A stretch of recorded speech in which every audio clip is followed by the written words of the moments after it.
Bonjour et bienvenue à Pasteur, j'ai une question.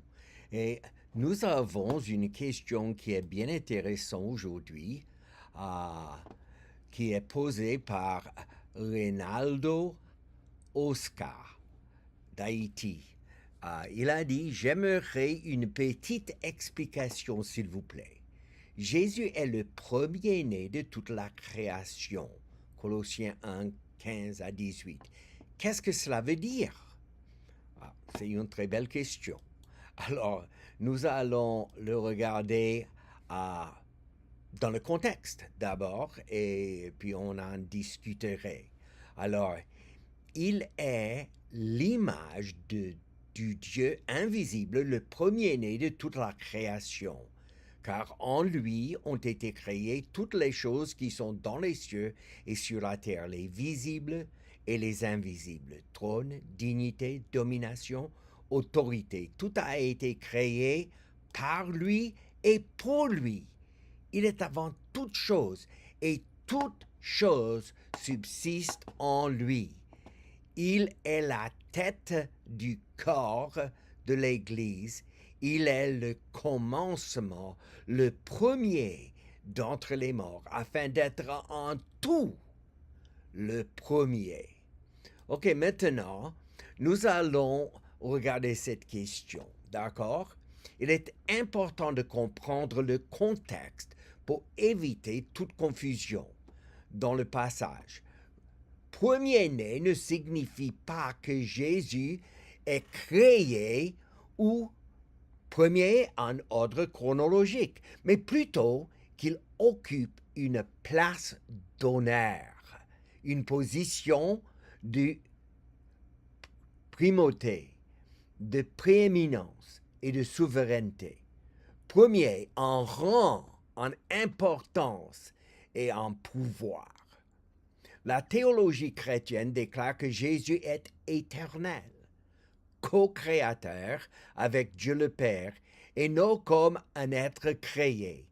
Il est la parole, ou logos en grec, par laquelle Dieu a créé toutes choses. Et nous avons vu cela dans la dernière session, dans Jean 1, 1 à 3.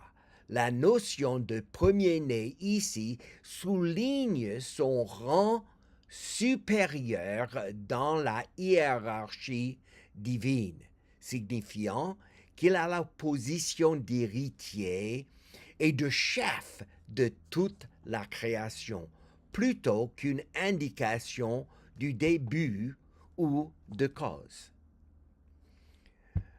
Le sens de premier-né dans la Bible, nous le voyons dans l'Ancien Testament, l'expression premier désigne souvent le premier enfant d'une famille, mais aussi une statue de prééminence ou de leadership.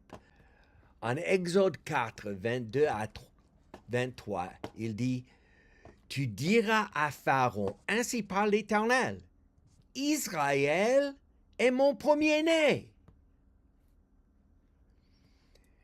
Je te dis, laisse aller mon fils pour qu'il me serve. Si tu refuses de le laisser aller, voici, je ferai périr ton fils, ton premier-né. » Alors maintenant, nous voyons dans ce sens, par analogie, dans le contexte biblique, cela signifie la priorité ou la souveraineté. Par exemple, Jésus étant le premier en tout, dans Colossiens 1,18, qui parle de Christ comme étant le commencement, le premier-né d'entre les morts, et ce qui montre son rôle dans la création ou la rédemption. En résumé, la doctrine enseigne que Jésus est le Fils de Dieu éternel et que le titre de premier-né lui est donné en signe de sa souveraineté et de sa supériorité dans la création, et non comme une indication de qu'il a été créé en premier. Alors, je crois que cela est assez clair et que tout le monde peut le comprendre. Et j'espère que tu le saisis assez bien parce que c'est important. Mais si tu as d'autres questions, j'aimerais que tu me contactes par email à nelson333 à commercial gmail.com.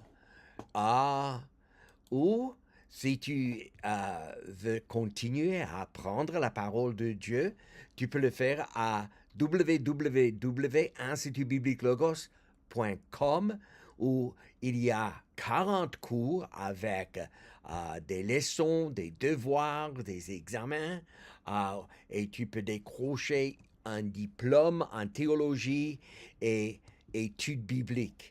Notre désir est de vous aider à grandir spirituellement et à mieux connaître Christ. J'espère que cela vous a éclairci et que tu as mieux compris ce que cela veut dire le premier-né dans le sens de Colossiens chapitre 1er. Que Dieu vous bénisse.